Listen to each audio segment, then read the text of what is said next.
ایک ایسا غلام جس نے نبی پاک کو تلاش کیا تو کس اسٹرگل کے ساتھ تلاش کیا، آقا علیہ الصلوۃ والسلام کی تلاش میں کس طرح وہ مارے مارے پھرتے رہے، اور جذبہ کیسا تھا کہ اپنے آپ کو بھی بیچ دیا، جی ہاں اپنے آپ کو گویا سولڈ آؤٹ کر دیا، غلام بننے کے لیے تیار ہو گئے، مگر آقا دو جہاں کے قدموں تک پہنچنا تھا، کسی طرح مدینے کی بستی میں پہنچنا تھا، آخری نبی کے بارگاہ میں حاضر ہونا تھا۔ سبحان اللہ، آج وہ عشق بھری داستان آپ کو سنانی ہے۔ ماجرا کچھ یوں تھا کہ وہ شخصیت خود کہتی ہیں کہ اچانک میرے دل میں خیال آیا، حالانکہ وہ کسی اور دین پر عمل کرتے تھے، مگر اچانک خیال آیا کہ سب سے افضل دین کون سا ہے، زمین و آسمان بنانے والی کون سی ذات ہے، اس تمام چیزوں کا خالق اور مالک کون ہے۔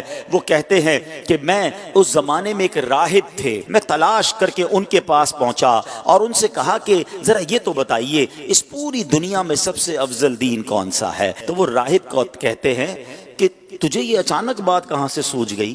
تو کہتے ہیں نہیں، میں یہ جاننا چاہتا ہوں کہ زمین و آسمان کا مالک کون ہے، سب سے افضل دین کون سا ہے۔ تو اس نے کہا کہ پھر ایسا کرو، اگر اس سوال کا جواب چاہیے تو موصل میں، یہ عراق کا ایک علاقہ ہے، وہاں ایک راہب ہے، اس سے بڑا کوئی عالم نہیں ہے، تم ان کے پاس جاؤ، وہ شاید تمہاری رہنمائی کریں۔ ٹریول کر کے وہ کہتے ہیں میں ان کے پاس پہنچا، ان کے پاس میں رہا اور ان کے ساتھ میں عبادت کرنے لگا۔ وہ دن کو روزہ رکھتے تھے، رات کو عبادت کرتے تھے، میں بھی بالکل انہی کی طرح عمل کرنے لگ گیا۔ 3 سال ان کے پاس ٹھہرا رہا۔ اب ان کے وصال کا وقت قریب آ گیا۔ میں نے کہا آپ تو دنیا سے جا رہے ہیں، مجھے بتائیں اب میں کدھر جاؤں؟ کہتے ہیں مشرق میں تو کسی ایسے شخص کو نہیں جانتا جو اس دین کا کاربند ہو جس پر میں عمل کرتا ہوں، ہاں البتہ جزیرہ عرب کے پاس ایک راہب ہے، اس کے پاس چلے جاؤ اور اسے میرا سلام کہنا۔ آپ فرماتے میں اس عالم کے پاس چلا آیا، اس کے انتقال تک اس کے ساتھ رہا۔ اب جب اس کی وفات کی خبر ہوئی تو اب 3 سال کے بعد میں نے کہا اب مجھے آپ کس کے پاس جانے دیتے ہیں، آپ کی انتقال کا وقت قریب آ گیا ہے۔ وہ کہتے ہیں میں پوری دنیا میں اور کسی کو تو نہیں جانتا، البتہ اموریہ میں ایک بڑی عمر کا عالم ہے، پتہ نہیں تم اس سے مل بھی سکو گے کہ نہیں۔ بہرحال وہ کہتے ہیں اس راہب کا انتقال ہوا، میں اموریہ کا سفر کیا، حق کی تلاش ہے، دین حق کی تلاش ہے، خالق و مالک کی تلاش ہے، ایک شہر سے دوسرے شہر کا سفر ہے۔ اب وہ اموریہ پہنچتے ہیں، وہاں بھی کچھ عرصہ رہا، اب ان کے انتقال کا وقت بھی قریب آ گیا۔ کہتا ہے اب آپ مجھے کس کے پاس بھیجتے ہیں؟ وہ کہتے ہیں اب دنیا میں میرے علم کے مطابق کوئی ایسا عالم نہیں جو حق پر ہو، البتہ ایک زمانہ قریب آتا جا رہا ہے جب حضرت ابراہیم علیہ الصلوۃ والسلام کی آل میں ایک شخص پیدا ہوگا، کئی 100 سال باقی ہیں، تم اس کو نہیں پا سکو گے، لیکن دیکھو اس کے علاوہ کسی اور کے پاس مت جانا، اگر تم وہ زمانہ پالو تو پھر تم ان کو ضرور ان کا ساتھ دینا، وہ حق پر ہوں گے۔ اور سنو اس شخصیت کی نشانی یہ ہے، انہی کی قوم کے لوگ انہیں ساحر کہیں گے، معاذ اللہ جادوگر کہیں گے، مجنون کہیں گے، کاہن کہیں گے۔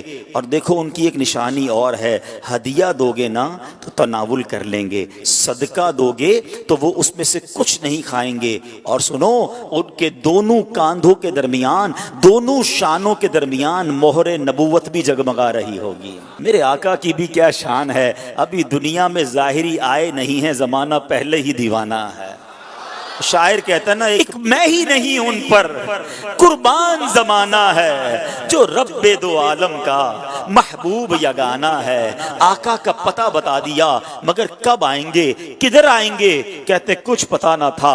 اب وہ شخصیت کہتے ہیں کہ میں انتظار کرتا رہا، آخر ایک بستی کی طرف ایک قافلہ جا رہا ہے، عرب کی ایک وادی ہے، کھجوروں کی وادی ہے، یاد رہے ابھی لفظ مدینہ اس شہر کو مدینہ کہا نہیں جاتا تھا، اس کے پہلے کئی اور نام تھے۔ کہتے قافلہ جا رہا تھا، میں نے ان سے پوچھا تم لوگ کون ہو؟ وہ کہنے لگے ہم اس بستی کی طرف جا رہے ہیں جس بستی کا اشارہ اس راہب نے دیا تھا۔ آسان لفظوں میں سمجھ لو وہ قافلہ مدینے کو جا رہا تھا۔ کہتے ہیں کہ ہم وہاں تجارت کرنے کے لیے جا رہے ہیں، ہم وہاں تجارت کرتے تھے، لیکن وہاں آل ابراہیم میں سے ایک شخص پیدا ہوا ہے، اس کی قوم اس کے قتل کے در پہ ہے، جس کی وجہ سے وہ ہجرت کر کے کے ہمارے شہر میں آ گیا ہے، ہمیں ڈر ہے کہ کہیں وہ ہماری تجارت کو روک نہ دے۔ اب سنو، مدینے پر اس کو کنٹرول حاصل ہو گیا ہے۔ معاذ اللہ، وہ قافلے والے نبی پاک علیہ الصلوۃ والسلام کے خلاف باتیں کر رہے تھے، مگر اس عاشق رسول کے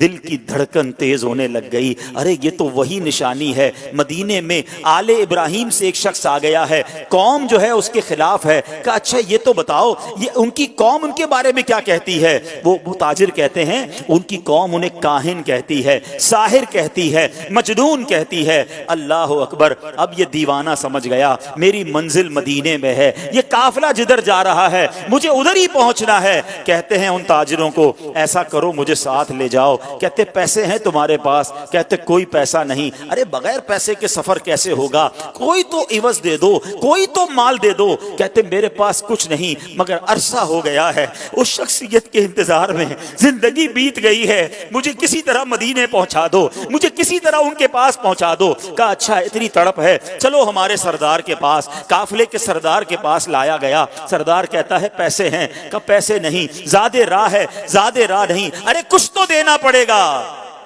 کہ میرے پاس اور تو کچھ نہیں ہے، ایسا کرو مجھے ہی خرید لو، مجھے غلام بنا لو، تمہاری خدمت کرتا رہوں گا، کسی طرح مدینے لے جاؤ۔ سنو میرے پیارے اسلامی بھائیوں، صدیوں پرانی داستان ہے۔ ایک دیوانہ آقا کی یاد میں تڑپ رہا ہے، انہیں دنیا کے کونے کونے میں تلاش کر رہا ہے۔ اب تاجر کہتے چلو تمہیں غلام بناتے ہیں۔ ایک بار نہیں، دو بار نہیں، بتایا جاتا ہے شہر مدینہ تک پہنچتے پہنچتے یہ دیوانہ 10 بار بکتا گیا۔ غلام مصطفیٰ بن کر میں بک جاؤں مدینے میں، محمد نام پر سودا سرے بازار ہو جائے، بے دام ہی بک جائیے بازار نبی میں، اس شان کے سودے میں خسارے نہیں ہوتے۔ یہ غلام بن کر بکتے رہے، بالآخر 10 بار بکنے کے بعد یہ دیوانہ مدینے تو پہنچ گیا، مگر راستہ نہیں پتا جانا کدھر ہے۔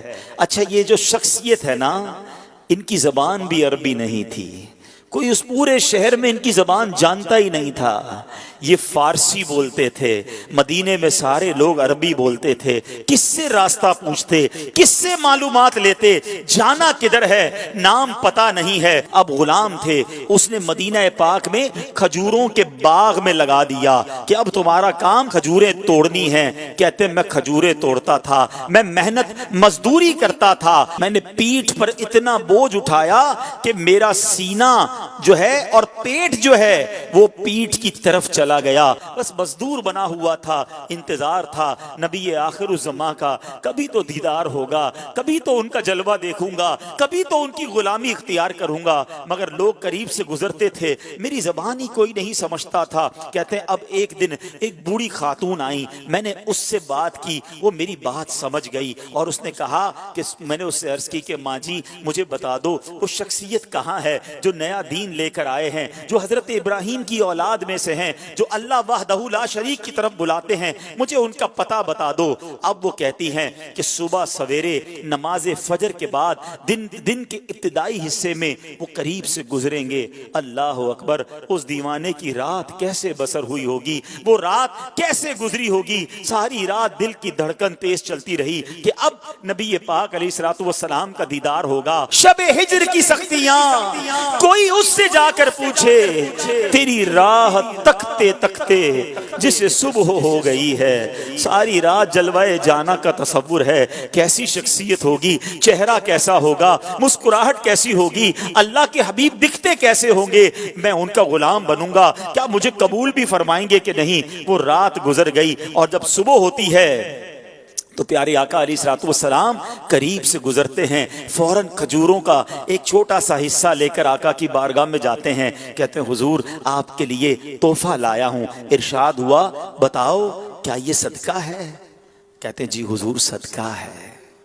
آقا نے صحابہ سے کہا آپ سب کھا لیں، نبی پاک نے تناول نہیں فرمایا۔ پہلی نشانی کنفرم ہو گئی۔ دوبارہ گیا ایک اور کھجوروں کا تھال لے کر، کہا حضور یہ لایا ہوں۔ کہا صدقہ ہے؟ کہا نہیں حضور ہدیہ ہے،